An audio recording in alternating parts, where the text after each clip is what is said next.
कृष्णा पाटिल, मैं consultant nephrologist हूं sunshine hospitals Gachibowli Hyderabad में। और आज वर्ल्ड किडनी डे के उपलक्ष्य में हम ये वीडियो बना रहे हैं। वर्ल्ड किडनी डे हर साल मार्च महीने के दूसरे बृहस्पतिवार को पूरी दुनिया में मनाया जाता है, क्योंकि किडनी डिसीज या किडनी के विकारों के बारे में जनजागृति की बहुत आवश्यकता है। और इस साल के वर्ल्ड किडनी डे का जो थीम है living well with kidney disease, माने किडनी के विकार के साथ भी कैसे आप एक अच्छा जीवन जी सकते हैं, इसके बारे में होप निर्माण करना, ये जनजागृति का विषय है। आज के हमारे वीडियो का भी यही विषय होगा। किडनी ये क्यों जरूरी है, क्योंकि 17% आज इंडियन भारतीय जो एडल्ट हैं उनमें किडनी के विकार हैं और 90% को पता ही नहीं है कि उन्हें किडनी का विकार है। 50% किडनी के विकार के लोगों का डायग्नोसिस तब होता है जब वो ऑलरेडी स्टेज 5 माने किडनी फेलियर या डायलिसिस के रेंज में पहुंच जाते हैं, तब उन्हें पता चलता है कि उन्हें किडनी का विकार है। तो ये बहुत जरूरी है कि किडनी के विकारों को टाइमली डायग्नोज किया जाए। कैसे? क्योंकि किडनी के विकारों में तो बहुत लेट तक कोई लक्षण ही नहीं आते हैं, कोई सिम्टम्स नहीं होते हैं। बहुत लेट सिम्टम्स आते हैं, पैरों में सूजन आना, सांस फूलना, पेशाब का कम होना, ये बहुत लेट आता है। कई बार 10% किडनी फंक्शन बच जाता है, तब ये लक्षण आने लगते हैं। तो कैसे पता चले?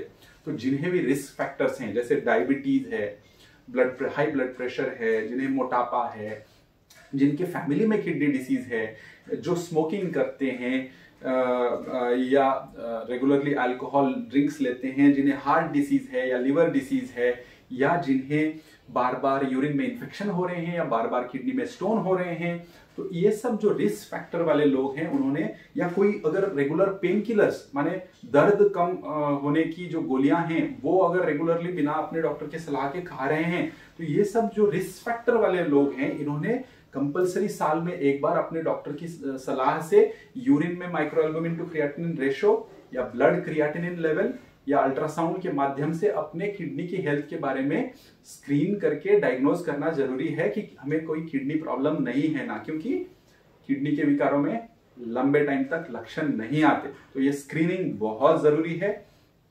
और अगर आपको पता चल जाता है कि आपको किडनी का विकार है, तो भी डरने की आवश्यकता नहीं है, क्योंकि टाइम पर अगर ये डायग्नोसिस होता है तो बहुत इफेक्टिव ट्रीटमेंट ऑप्शंस अभी मुमकिन है कि आपको किडनी का जो विकार है उसे प्रोग्रेस होने से रोका जाए, उसे रिवर्स किया जाए, या अगर वो रिवर्स नहीं हो सकता तो उसका प्रोग्रेस होना स्पीड कम किया जाए। आपको एक लंबा डायलिसिस फ्री जीवन देने के लिए की भी मुमकिन है, अगर टाइम पे अर्ली, अगर जल्दी आपका किडनी का विकार पता चल जाए।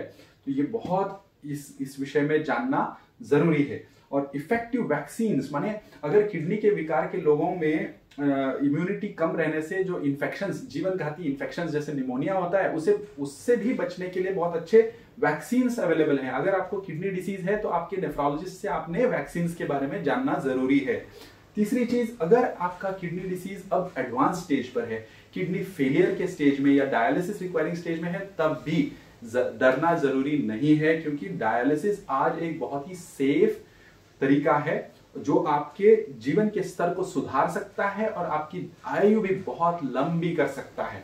जो सबसे लंबा डायलिसिस पर जी रहा है उस व्यक्ति का कितने साल से डायलिसिस पर होगा, अगर आप गेस करना चाहें, 45 साल। 45 साल से एक व्यक्ति फ्रांस में डायलिसिस पर है। तो इतना लंबा तक आपका आयु डायलिसिस बढ़ा सकता है। बहुत सारे हमारे एल्डर बुजुर्ग लोग भी जो हैं आज 10-15 साल डायलिसिस पर आसानी से जी रहे हैं, पेनलेस तरीके से जी रहे हैं। और कई यंग लोग जिन्हें डायलिसिस की जरूरत पड़ चुकी है, वो तो 15, 17, 20 साल से डायलिसिस कर रहे हैं और घूमते फिरते हैं, अपना जीवन पूर्ण जिंदगी जी रहे हैं, शादी करते हैं, ट्रैवल करते हैं। तो डायलिसिस के पेशेंट्स को डरना जरूरी नहीं है। पिछले कुछ दशकों में डायलिसिस इतना सुधर गया है, डायलिसिस का जो प्रक्रिया इतनी सेफ हो चुकी है, इतनी पेनलेस हो चुकी है कि डायलिसिस से डरने की जरूरत नहीं है। और ट्रांसप्लांट तो एक जीवनदायी ऑप्शन है डायलिसिस पेशेंट के लिए, एक नवजीवन देने वाला ऑप्शन है। बहुत भ्रांतियां हैं कि ट्रांसप्लांट तो हमेशा फेल हो जाता है, ऐसा नहीं है। 95% लोगों की किडनी ट्रांसप्लांट के बाद 1 साल को क्रॉस करती है, 90% लोगों की 5 साल को क्रॉस करती है, और 70 से 75% लोग ट्रांसप्लांट के बाद 10 साल के बाद भी उनका किडनी फंक्शनिंग होता है। तो ये भ्रांति है कि किडनी हमेशा फेल हो जाता है किडनी ट्रांसप्लांट, ऐसा नहीं है। बहुत सारे लोग अपना डायलिसिस फ्री एक लंबा जीवन जी रहे हैं ट्रांसप्लांट के जरिए।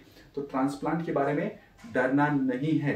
ये जन जागृति, आपके अगर करीबी कोई लोग हैं जिन्हें किडनी प्रॉब्लम है तो उन्हें आप मोटिवेट करिए, उन्हें जागृत करिए कि वो इफेक्टिव ट्रीटमेंट ऑप्शंस अपने डॉक्टर की सलाह से चूज करें।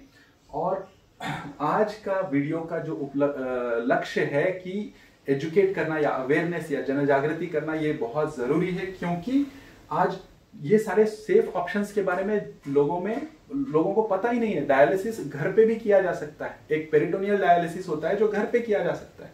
अगर आप स्कूल जाने वाले बच्चे में डायलिसिस लग रहा है, या आपका ऐसा जॉब है कि आप हफ्ते में 2 या 3 बार हॉस्पिटल नहीं जा सकते हैं, तो आपके लिए घर पे डायलिसिस करने की भी सुविधा उपलब्ध है। होम हीमोडायलिसिस या पेरिटोनियल, पेट के जरिए करने वाला डायलिसिस आप खुद घर पे कर ले सकते हैं। तो ये इन सब जानकारियों के बारे में अपने परिजनों को भी जागृत करिए। कई बार हम देखते हैं कि लोग जो हैं बोल देते हैं ओपीडी में कि मैं तो मृत्यु को गले लगा लूंगा पर डायलिसिस को नहीं। तो ये उनके इग्नोरेंस, यानी उन्हें जानकारी नहीं होने के कारण वो ऐसा बोलते हैं, या कभी उन्होंने अपने परिजनों को सफर होते हुए देखा है डायलिसिस पर। ऐसा कई बार होता है क्योंकि लोग टाइम पर डायलिसिस चालू नहीं करते। ये बहुत जरूरी है कि टाइमली डिसीजंस लिए जाएं। जब फिस्चुला बनाने के लिए कहते हैं नेफ्रोलॉजिस्ट एडवांस में, तब टाइम पे फिस्चुला बनाने से कई बार आपको भर्ती भी होने की जरूरत नहीं होती डायलिसिस शुरू करने के लिए। डायलिसिस तो ओपीडी बेसिस पर एक पेनलेस प्रक्रिया के जरिए चालू किया जा सकता है अगर आपने टाइमली डिसीजंस लिए हों। कई बार हम देखते हैं कि लोग डायलिसिस के डर से जो है बहुत दिनों तक पोस्टपोन करते हैं डायलिसिस को, और फिर उन्हें सडनली अचानक किसी दिन जो है सांस फूलने की वजह से भर्ती हो जाना पड़ता है। कई बार वो हॉस्पिटल पहुंच ही नहीं पाते हैं, या कई बार वो हॉस्पिटल पहुंचते हैं पर उन्हें आईसीयू में भर्ती होना पड़ता है। कई बार वेंटिलेटर की जरूरत पड़ जाती है, सांस इतनी फूल रही होती है और उन्हें इमरजेंसी में डायलिसिस चालू करना पड़ता है। तो इन सब चीजों की वजह से उनका खर्चा भी बहुत हो जाता है। इसकी वजह से उन्हें सफर भी बहुत करना पड़ता है, बहुत तकलीफ भी हो जाती है, और उनसे इस स्टेज से उन्हें रिकवर होने के लिए टाइम भी ज्यादा लग जाता है, और कई बार वो गुजर भी जाते हैं। तो ये जब उनके परिजन भी देखते हैं तो उन्हें और डर लग जाता है कि किडनी विकार कितना भयावह है, ऐसा लगने लगता है। पर अगर उन्होंने टाइमली डायलिसिस को शुरू किया, दम लगना वगैरह ऐसे सिम्टम्स आने से पहले अगर वो डायलिसिस शुरू करते हैं, तो डायलिसिस के लिए भर्ती करने की भी जरूरत नहीं होती है। डायलिसिस तो ओपीडी बेसिस पे चालू किया जा सकता है। तो डायलिसिस बहुत सेफ है, पेनलेस है। अगले कुछ वीडियोस में हम आपको हमारे डायलिसिस पेशेंट्स के भी कुछ इंटरव्यूज दिखाएंगे जो बताएंगे कि कैसे उन्हें डायलिसिस से उनका जीवन सुधरा है और कैसे वो लंबी आयु के लिए अपेक्षा रख पा रहे हैं, और बहुत सारी एक्टिविटीज जो वो पहले नहीं कर पाते थे वो कर पा रहे हैं, बहुत सारी चीजें वो पहले नहीं खा पाते थे वो भी खा पा रहे हैं। तो ये डायलिसिस से मुमकिन हुआ है। इसके बारे में गलत धारणाओं को निकालना और टाइमली डिसीजंस लेकर अपने नेफ्रोलॉजिस्ट की सलाह से अपने जीवन को सुधारना, यही आज के हमारे वीडियो का और इस वर्ल्ड किडनी डे का लक्ष्य है। मैं आशा करता हूं कि इस वीडियो को आप ज़्यादा से ज़्यादा लोगों तक जिन्हें ज़रूरत है, किडनी के डिसीज़ है, उन तक पहुंचाएं और उन्हें जागृत करें कि कैसे वो एक लंबा और पेनलेस जीवन जी सकते हैं।